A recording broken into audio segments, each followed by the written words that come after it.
आज हम शुरू करते हैं आपकी इंग्लिश का पहला lesson, the portrait of a lady. Khushwant Singh की लिखी हुई एक स्टोरी है जो इन्होंने अपनी दादी के बारे में लिखी है। उनका पोर्ट्रेट लिया है, उनका एक नक्शा खींचा है उनके कैरेक्टर का, वो किस तरह की थी दादी इनकी। तो ये इस स्टोरी में हम पढ़ेंगे। तो किस तरह से उसने पोर्ट्रेट लिया है उस एक लेडी का। लेडी तो लेडी से मतलब है इसकी दादी, जो ग्रैंड मदर है इसकी। तो इसी का पोर्ट्रेट होता है जब हम एक फोटो बनाते हैं, फोटो ले लेते हैं, और अगर वो मतलब उसकी शक्ल सीधे हो ऊपर की तरफ। एक होता है लैंडस्केप फॉर्मेट, एक होता है पोर्ट्रेट फॉर्मेट। तो एक सेंस तो वो भी है पोर्ट्रेट की। यहाँ पोर्ट्रेट से मतलब है एक डिस्क्रिप्टिव, मतलब एक डिस्क्रिप्शन इसकी, उसकी दादी की एक डिस्क्रिप्टिव अकाउंट इसकी दादी का, एक तस्वीर खींची, एक नक्शा खींचा है इसकी दादी के बारे में इस खुशवंत सिंह ने। तो जो भी कुछ उसने अपनी दादी के बारे में लिखा है इस स्टोरी में, अब अल्टीमेटली क्या बोल रहा है, किस तरह से बोल रहा है, ये पढ़ के ही पता चलेगा। तो मेरे ख्याल से हम अब सीधा लेसन पे आते हैं, तो पढ़ना शुरू करते हैं। My mother, my grandmother, like everybody else's, my grandmother, like everybody's grandmother, was an old woman. तो कहता है my grandmother, मेरी दादी, ग्रैंडमदर दादी भी हो सकती है, नानी भी हो सकती है। तो जाहिर है ये हमारे यहाँ जो कल्चर है, हम दादी के घर ही रहते हैं, तो यहाँ इससे अंदाज़ा है कि ये दादी होगी। तो कहता है my grand mother like everybody's grand mother, मेरी ग्रैंड मदर जैसे कि हर किसी की ग्रैंड मदर की तरह, किसी भी जो हर किसी की दादी की तरह, वाज एन ओल्ड वुमन, तो वो एक बूढ़ी औरत थी। अब ये मतलब इंट्रोड्यूस करने का सेंटेंस है। इसमें कहा इसने कि जैसे हर एक किसी की भी दादी होती है वो बूढ़ी होगी, तो इसकी भी दादी बूढ़ी थी। She had been old and wrinkled for the 20 years that I had known her. तो कहता है वो ओल्ड और रिंकल्ड थी फॉर द 20 ईयर्स, यानी पिछले 20 साल से वो उसी तरह से बूढ़ी और झुर्रियोंदार थी। रिंकल्ड से मतलब होता है झुर्रियोंदार, रिंकल्ड यानी वो बूढ़ी और रिंकल्ड थी। उसमें रिंकल्स थी, रिंकल्स जब चेहरे में झुर्रियाँ आ जाए तो चेहरा रिंकल्ड हो जाता है। रिंकल्स होती हैं झुर्रियाँ। तो जब से वो जानता था उसको 20 साल से, तो कहता तब से ही वो बूढ़ी थी जिस तरह से थी। People said that she had once been young and pretty and had even had husband. तो कहता है people said that she had once been young and pretty, लोग कहते हैं कि वो कभी यंग और प्रिटी थी। यंग मतलब लोग ये कहते हैं कि वो कभी कभार, वो कभी यानी अपने पुराने ज़माने, once had been young and pretty, तो वो मतलब वो प्रिटी रही थी, खूबसूरत रही थी और यंग रही थी, नौजवान रही थी। And had even had husband, और यहाँ तक कि उसका एक हस्बैंड भी था, उसका एक हस्बैंड भी था, ये लोग कहते हैं। तो दो जहाँ देखा आपने हैड का यूज़ आया है, यहाँ पर भी हैड का यूज़ आया, यहाँ फिर हैड का, यहाँ फिर हैड का। तो ये मैं साथ साथ बताऊं कि हैड का जब यूज़ आता है, ये अगर इसके साथ कोई और दूसरा वर्ब यूज़ हुआ है हैड के साथ, तो जाहिर है वो ये हैड जो है ऑक्सिलरी वर्ब की तरह यूज़ होता है। और जब भी हैड ऑक्सिलरी वर्ब के सेंस में यूज़ आता है तो वो हमेशा होता है पास्ट परफेक्ट टेंस में यूज़। पास्ट परफेक्ट टेंस में हैड का यूज़ आएगा, या फिर पास्ट परफेक्ट कंटिन्यूस टेंस में। तो खैर, जो क्या था यहाँ, people said that she had once been young, वो ऐसा हुआ है कि वो यंग और प्रिटी रही है, लोग कहते हैं ऐसा हुआ है, यानी पुराना। शी हैड बीन, ये पास्ट टेंस, बहुत पुराने की बानी बात है, पास्ट परफेक्ट टेंस की बात है। तो वो कभी हुआ करती थी young and pretty and had even had husband, और यहाँ तक कि उसका एक हस्बैंड भी था, ये भी पास्ट टेंस में, पास्ट परफेक्ट टेंस, उसका एक हस्बैंड भी था। But that was hard to believe, लेकिन कहता है ये हार्ड टू बिलीव था, ये बात जो थी हार्ड टू बिलीव थी, ये बात यकीन करना मुश्किल थी। हार्ड टू बिलीव से मतलब होता है ये बहुत मुश्किल यकीन करना। My grandfather's portrait hung above the mantelpiece in the drawing room, कहता मेरे ग्रैंड फादर का पोर्ट्रेट, मेरी ग्रैंड फादर का फोटो, पोर्ट्रेट मतलब मेरे ग्रैंड फादर का जो पोर्ट्रेट था वो हंग करता था, वो लटका हुआ था, वो लगा के रखा था उन्होंने above the mantelpiece in the drawing room, mental peace के ऊपर, अबव मेंटल पीस जो होता है उसके ऊपर ड्राइंग रूम में। तो मेंटल पीस होता है जब भी ये जो, अब ये पहले डिज़ाइन में हुआ करता था, अब तो मेंटल पीस बनाने की ज़रूरत भी नहीं पड़ती। चूल्हा जो होता है, चूल्हे के ऊपर जो एक शेल्फ जैसा होता था उसको मेंटल पीस कहते थे। तो मेंटल पीस के ऊपर इसके ग्रैंडफादर का पोर्ट्रेट रखा गया था। जैसे भी आज भी जब भी जहाँ भी ये डिज़ाइन, पुराना डिज़ाइन हो तो मेंटल पीस पे फ़ोटो सजा के रखते हैं लोग, तो इसी तरह से इसके ग्रैंडफादर का भी फ़ोटो सजाया होता। पोर्ट्रेट मैंने कहा लैंडस्केप फॉर्मेट, एक होता है जो मतलब जिसकी विड्थ हाइट की निस्बत अगर ज़्यादा हो तो ये फॉर्मेट लैंडस्केप का होगा, और अगर हाइट ज़्यादा है विड्थ की बनिस्बत तो वो पोर्ट्रेट फॉर्मेट होता है, यानी ऐसा फ़ोटो जिसकी हाइट थोड़ी ज़्यादा है विड्थ से, तो ऐसे पोर्ट्रेट को कहा जाता है, मतलब ये पोर्ट्रेट फॉर्मेट में फ़ोटो आता है। तो इसका जो पोर्ट्रेट था, इसके ग्रैंडफादर का पोर्ट्रेट, वो लटका हुआ था, वहाँ रखा गया था मेंटल पीस में, ड्राइंग रूम में। तो he wore a big turban and loose fitting clothes, और ये अपने दादा की बात है। ही वोर अ बिग टर्बन, वो एक बड़ी टर्बन पहनता था, एंड लूज फिटिंग क्लोथ्स, और ढीले डाले फिट होने वाले क्लोथ्स, यानी ढीले डाले, लूज फिटिंग होता है जिनका फिट लूज हो, जो ढीले डाले कपड़े हों, जो मतलब बिल्कुल टाइट फिटिंग नहीं। एक होता है लूज फिटिंग, एक होते हैं टाइट फिटिंग। तो टाइट फिटिंग क्लोथ्स नहीं थे ये, वो पहनता था ढीले कपड़े, आमतौर से बूढ़े जो पहनेंगे ये ढीले कपड़े ही। तो ये भी पगड़ी पहनता था, बिग बड़ी टर्बन, टर्बन से मतलब पगड़ी, एक बड़ी टर्बन पहनता था, एंड लूज फिटिंग और मतलब ढीले डाले कपड़े पहना करता था इसका ग्रैंडफादर। और यहाँ वोर का वर्ड यूज आया है, वोर, WOR, वोर। तो वोर से मतलब है वियर, वोर, वोरन, ये 3 फॉर्म है इसकी जो मैंने बताई। वियर यानी पहनना, वोर इसकी दूसरी फॉर्म, और वोरन इसकी तीसरी फॉर्म। तो वो पहनता था एक बड़ी टर्बन, यानी एक बड़ी टर्बन लगा इस्तेमाल करता था, और लूज फिटिंग क्लोथ पहनता था।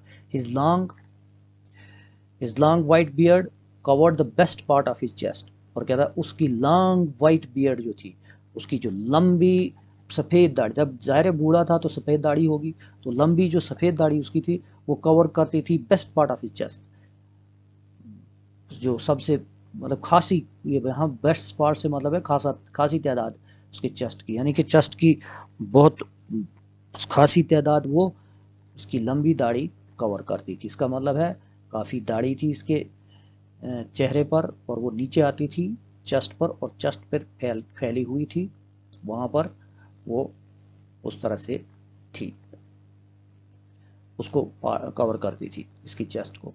And he looked at least 100 years old, और वो दिखता था कम से कम 100 साल का। He looked at least 100 year old, और वो क्या था, वो दिखता था 100 ईयर ओल्ड, एटलीस्ट कम से कम उसकी उम्र इतनी दिखती थी कि वो 100 साल का बूढ़ा होगा, इस तरह की उसकी शक्ल थी, दिखती थी।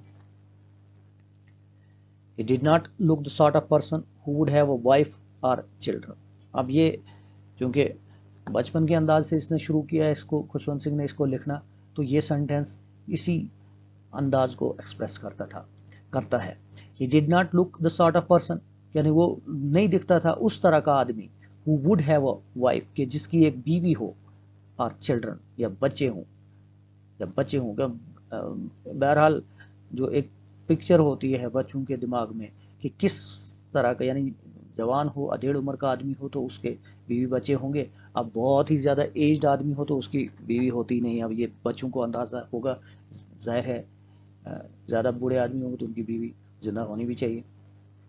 तो he did not look the sort of person, क्या उसकी भी उसको दिखता नहीं था इस तरह का आदमी who would have a wife और चिल्ड्रन, कि जिसके बच्चे हों और या बीवी हो।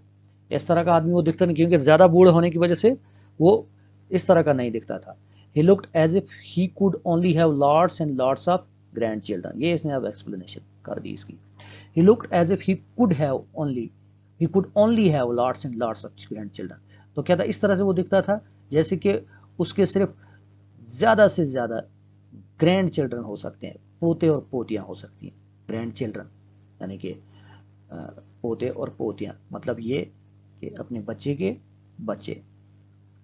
तो क्या था, वो इस तरह की शक्ल थी उसकी कि उसके हो सकते थे क्या, lots and lots of grand children, lots and lots of यानी कि ग्रेट नंबर, बहुत ज़्यादा तादाद में उसके ग्रैंड चिल्ड्रन हो सकते थे, पोते और पोतियां हो सकती थी। इस तरह की उसकी शक्ल थी। जाहिर है वो बहुत एज था, तो उससे साफ जाहिर है कि उसके बच्चे नहीं हो सकते, बल्कि क्या उसके पोते और पोतियां हो सकती हैं। और ये वही बचपन वाले अंदाज में ये सेंटेंस है।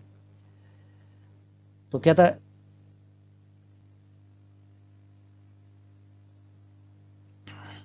As for my grandmother being young and pretty the thought was almost revolting.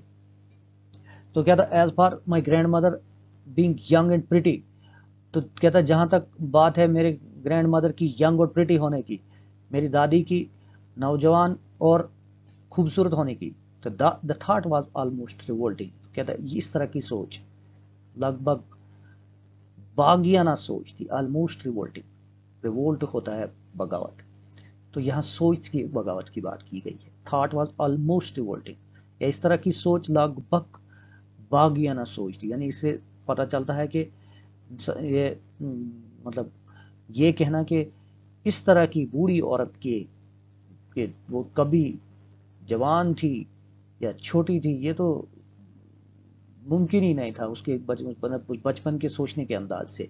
इसलिए ये कह रहा है कि ये थॉट जो थी ऑलमोस्ट रिवोल्टिंग थी।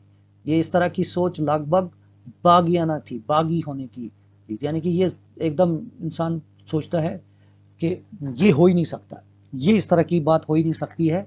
ये इसमें सेंस आती है कि ये जो इसकी दादी की यंग और प्रिटी होने की सोच है, ये इस तरह का सोचना, ये मतलब एकदम आदमी से भागने की कोशिश करता हो, ये हो ही नहीं सकता इस तरह का।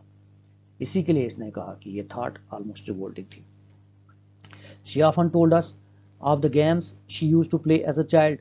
और कहते वो अक्सर औकात हमें बताती थी उन गेम्स के बारे में जो वो खेला करती थी। She use to play as a child, बतौर बच्चे के। तो याद रखना ये सेंटेंस में जब भी यूज टू आएगा तो इसका translation she use to play, वो खेला करती थी। यूज टू, जब भी यूज टू एक वर्ब के साथ जोड़ते हैं तो वो खेला करना, जाया करना, दौड़ा करना, बोला करना, कहना, कहा करना, इस तरह से। जैसे जैसे मैं कहूँ I use to teach English to other classes as well. तो मैं आई यूज टू टीच, मैं पढ़ाया करता था। I use to go to walk in the morning when I was young. तो मैं I use to go to walk, जो मैं वॉक पे चला जाता था इन द मॉर्निंग, मॉर्निंग में सुबह सुबह जब मैं यंग था। इस तरह से यूज टू का सेंस आप समझ जाइए। जब हम कहते हैं उस जिस वर्ब के साथ जुड़ा हो तो उसी की सेंस से मतलब उसके पास्ट की एक आदत का एक्सप्रेशन बताया जाता है। Use to play, use to walk, use to drive, use to think, use to speak, use to something, anything. तो कहा करना, जाया करना, खेला करना, दौड़ा करना, चला करना, वगैरह वगैरह। तो कहता है यहाँ तो सेंस इसकी शी ऑफन टोल्ड अस, यानी कि उसने वो अक्सर हमें बताती थी, ऑफ द गेम्स, उन गेम्स के बारे में। She use to play as a child, वो जो खेला करती थी एज अ चाइल्ड, बतौर एक चाइल्ड के, जब वो बच्ची थी तब जो वो गेमें खेला करती थी, उन गेमों के बारे में वो बताया करती, यूज टू प्ले, वो तब खेला करती थी। That seemed quite absurd and undignified on her part, और क्या था, ये लगता था बिल्कुल ही एब्सर्ड, बिल्कुल ही बेहुदी बात, एंड अनडिग्निफाइड, और गैर मोतबर बात, ऑन हर पार्ट, उसकी तरफ से ये कहना कि वो एक, जब वो चाइल्ड थी तो वो गेम्स खेला करती थी, तो ये बात जो लगता था इसको इसको उस बचपन के अंदाज में क्या था, ये बात लगती थी एब्सर्ड, बिल्कुल ही बेहूदगी की बात, बेवकूफ़ाना बात, एंड अनडिग्निफाइड, यानी कि जिसमें कोई इज्जत वाली बात नहीं हो, वो अनडिग्निफाइड कहलाता है, जिसमें डिग्निटी की कोई बात नहीं है। तो ये अनडिग्निफाइड लगता था उसकी ये बात कहना, ये मोतबर बात नहीं थी उसकी तरफ से, बूढ़ी होके मोतबर बात नहीं कहती है, ये मतलब इसको बचपन के दौर से इस तरह का लगता था। हालांकि वो बात तो ठीक ही कह रही थी, क्योंकि जो भी बूढ़ा हो या कितना भी बूढ़ा हो, तो वो तो कभी न कभी रहा होगा बचपने में बतौर बच्चे के। लेकिन चूंकि ये उस बचपन के अंदाज से वो स्टोरी को शुरू किया इसने लिखना, तो ये अपने उस एक्सप्रेशन को बताता है कि ये बात इसको एब्सर्ड और अनडिग्निफाइड लगी उसकी तरफ से, दादी जी का ये कहना एब्सर्ड और अनडिग्निफाइड लगा।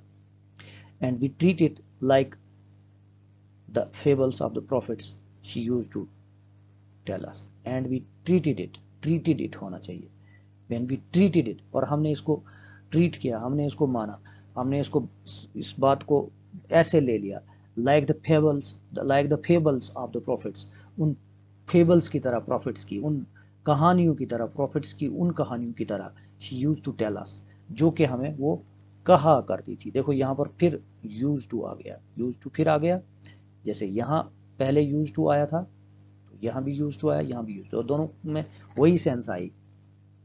तो जब वो कहा करती थी, वो हमें कहा करती थी प्रॉफिट्स की फेबल्स के बारे में, तो जैसे हम उनको ट्रीट करते थे, तो उसी तरह से हम इस बात को भी ट्रीट हमने इसको ट्रीट किया, हमने इस बात को भी ट्रीट किया, यानी कि वो बचपन में गेम्स खेला करती थी, ये इतनी भी एब्सर्ड और अनडिग्निफाइड थी बात कि यकीन आने वाली बात नहीं, तो इसको भी हम ऐसे ही ट्रीट करते थे जैसे कि हम करते थे इसके प्रॉफिट्स की फेबल्स को, इसकी जब वो हमें इन प्रॉफिट्स के फेबल्स की कहानियाँ बताती थी, प्रॉफिट्स की फेबल्स बताती थी, बताया करती थी हमें, तो जैसे हम उनको ट्रीट करते थे, मतलब इसकी प्रॉफिट्स के बारे में, प्रॉफिट्स होते हैं जो प्रोफेसीज देते हैं, एक्चुअली पैगंबर होते हैं, जिनका कहा जाता है कि जिनका राब्ता सीधा ऊपर वाले के साथ हो, खुदा के साथ हो, अल्लाह ताला के साथ हो।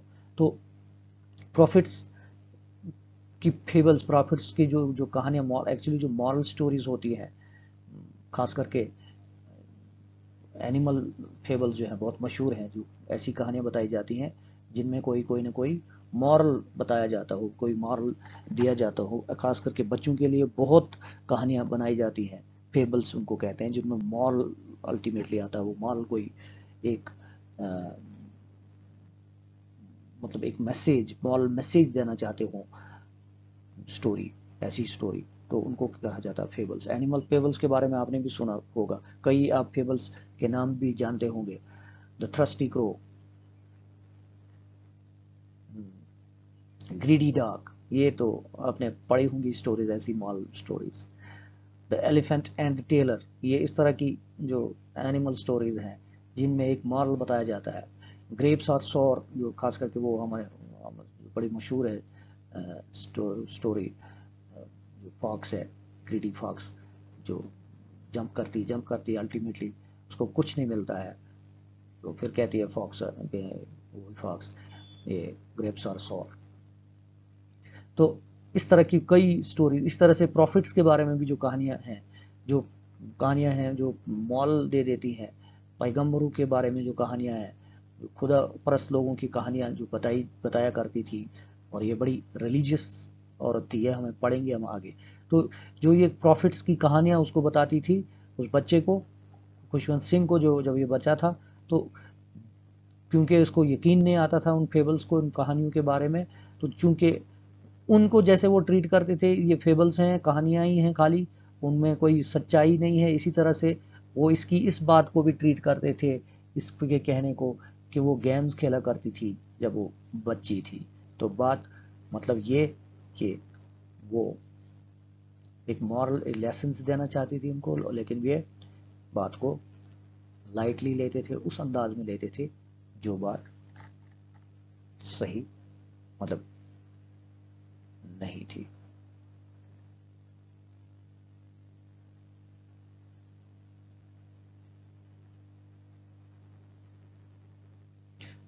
तो नेक्स्ट टाइम नेक्स्ट